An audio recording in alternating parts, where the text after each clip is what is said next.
ایسی ترامیم جن کو پبلک کرنا بھی حکمران اور اس کے طبقوں کے لیے جو ہے باعث شرم ہو رہا ہے، جس کو وہ خود پبلک نہیں کرنا چاہتے، جس کو پبلک کرنے سے جو ہے وہ خود شرما رہے ہیں۔ وہ آئین کوئی خفیہ ڈاکومنٹس نہیں ہوتی۔ ملک کے ہر شہری، ہر باشندے، چاہے وہ پڑھا لکھا ہے، چاہے اس کا کسی طبقے سے تعلق ہے، اس کو یہ حق حاصل ہے کہ جس ملک کے آئین میں ترامیم کی جا رہی ہیں اس کے بارے میں اس کو علم ہو، ان پولیٹیکل پارٹیوں کو اس کے بارے میں علم ہو، ان پولیٹیکل پارٹی کے ان ورکروں کو اس کا علم ہو۔ لیکن یہ عجیب سی بات ہے کہ آئینی ترامیم کو ایک سیکریٹ ڈاکیومنٹس سمجھ کر انہوں نے اس کو خفیہ رکھا، اور وہ مختلف اقسام میں جو ہے تقسیم ہو رہا ہے۔ کبھی کسی ایک کی طرف سے ڈرافٹ آ رہا ہے، کبھی دوسرے کی طرف سے ڈرافٹ آ رہا ہے۔ لیکن سوال یہ پیدا ہوتا ہے کہ ان ترامیم کا خالق کون ہے؟ ان ترامیم کا خالق کیا حکومت ہے، حکومتی اتحادی ہے، اپوزیشن ہے، یا وہ قوتیں ہیں جن سے ہمیشہ اس آئین کو خطرہ رہا ہے؟ وہ قوتیں جنہوں نے ہر وقت اس آئین کو ایک کاغذ کا ٹکڑا سمجھ کر ردی کی ٹوکری میں پھینکا ہے۔ جس انداز میں وہ ترامیم لانا چاہتے ہیں، مختلف پارٹیوں کے ممبران کو ہراساں کرنا، ان کو اغوا کرنا، ان کو بزور طاقت اپنی مرضی کے مطابق اس آئین میں ترامیم میں ان کا ووٹ کاسٹ کرنا، تو کیا پھر ہم اس کو جمہوریت کہیں گے؟ دنیا کے کسی بھی ملک میں اس طرح کی جمہوریت کی نظیر آپ کو نہیں ملے گی۔ جو یہاں پر ڈکٹیٹر گزرے ہیں، چاہے جنرل ایوب سے لے کر جنرل ضیاء الحق سے لے کر جنرل مشرف تک، انہوں نے بھی ریفرنڈم کرایا ہے، چاہے وہ غلط تھا، چاہے اس میں دھاندلی کی گئی، لیکن ہاں نہ کا تو انہوں نے اپنی عوام سے سوال تو کیا تھا۔ کسی کو جبری گمشدہ کر کے، کسی کے بیٹے کو اغوا کر کر، کسی کے شوہر کو اغوا کر کر، کسی کی بیوی کو اغوا کر کر، کیا اس آئین میں ان ماؤں بہنوں کی وہ چیخ و پکار نہیں ہوگی جو اس آئین کے لیے سر توڑ کوششیں کر رہے ہیں، جو اس آئین کی ترامیم میں سر توڑ کوششیں کر رہے ہیں؟ کیا ان کو، ان ممبران کی، ان پارلیمنٹیرین کی جو ان کے کبھی اتحادی بھی تھے، جو آج بھی ان کے اتحادی ہیں، اگر اتحادی نہیں ہیں ان کے کولیگز تو ہیں،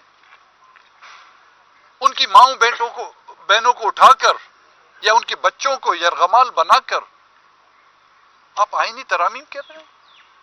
تو پھر اس 1973 کے آئین میں ایک اور بھی شق ڈال دیں، جس طرح کہ 18ویں ترمیم کا نام دیا جا رہا ہے، اس میں ایک شق ڈال دیں یرغمالی ترمیم، بچوں،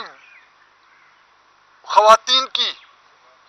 چیخ و پکار سے حاصل کرنے والی ترامیم، ماؤں بہنوں کی بددعاؤں والی ترامیم۔ ہم کسی بھی ایسی آئینی ترامیم کا نہ پہلے حصہ بنے ہیں، نہ اب بنیں گے، جو بزور طاقت۔ میں باہر تھا ملک سے، جب مجھ سے رابطہ کیا گیا کہ جی آپ ان آئینی ترامیم میں ہمارا ساتھ دیں،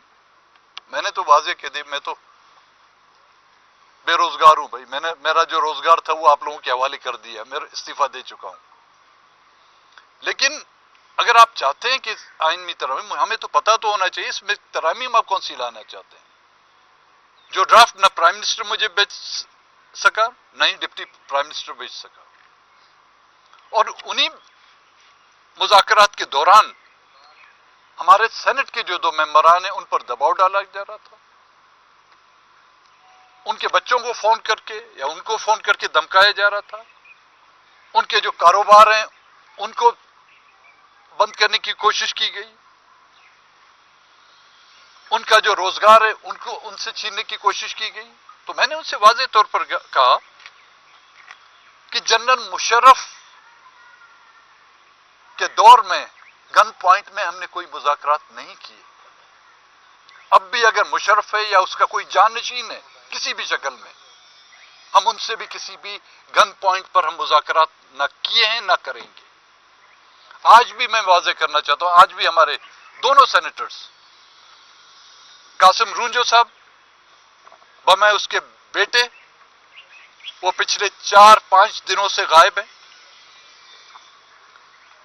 میڈم نسیمہ احسان جس کا شوہر سید احسان شاہ جو اس سینٹ کا ممبر رہ چکا ہے،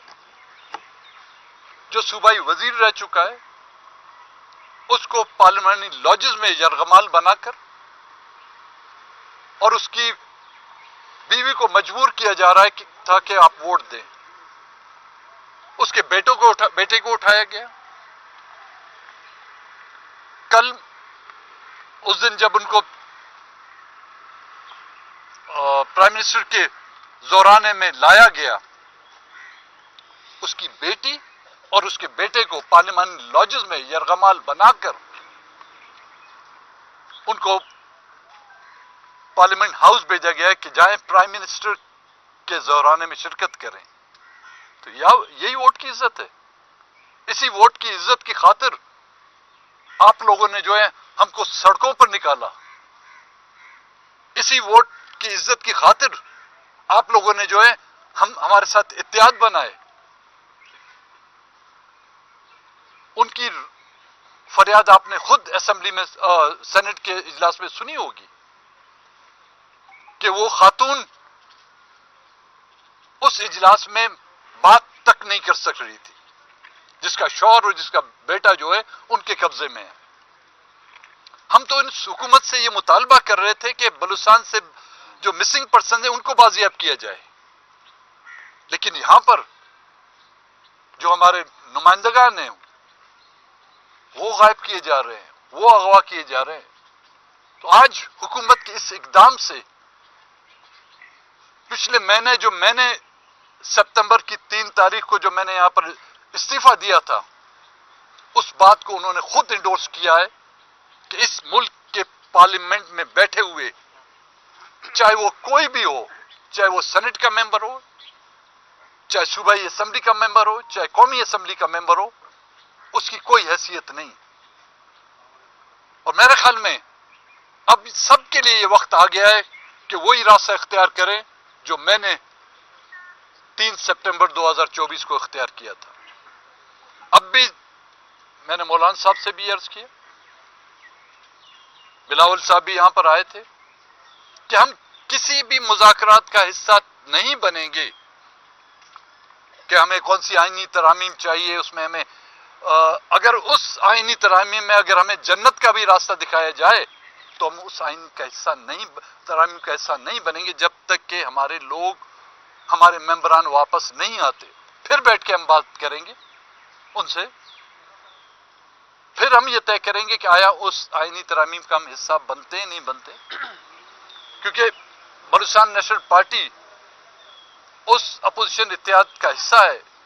جس میں پی ٹی آئی بھی ہے، جس میں پشتونخوا بھی ہے۔ ہم ان سے بھی مشورہ کریں گے پھر کہ آیا اس آئینی ترامیم، پہلے تو ہم دیکھیں گے اس آئینی ترامیم ہے کیا ہمارے لیے۔ وہ اتنا بڑا 73 کا آئین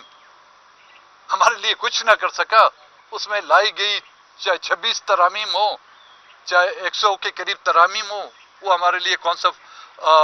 فائدہ مند ہو سکتی ہے، اس کو پھر ہم دیکھ کے وہ فیصلہ کریں گے، لیکن اس وقت کسی بھی مذاکرات کا ہم حصہ نہیں بنے۔ جو آپ نے فیصلہ کیا کہ آپ نے استعفیٰ دے دیا، تو پی ٹی آئی نے بھی عمران خان نے تمام استعفے دے دیے تھے، اسمبلی سے بھی اور صوبائی اسمبلیوں سے بھی، ان لوگوں نے سیٹ اپ چلا لیا تھا، تو کیا یہی رستہ ہے آپ کے خیال میں کہ ملک میں جمہوریت بحال ہوگی؟ جمہوریت ہے کہاں جو بحال ہوگی بھائی؟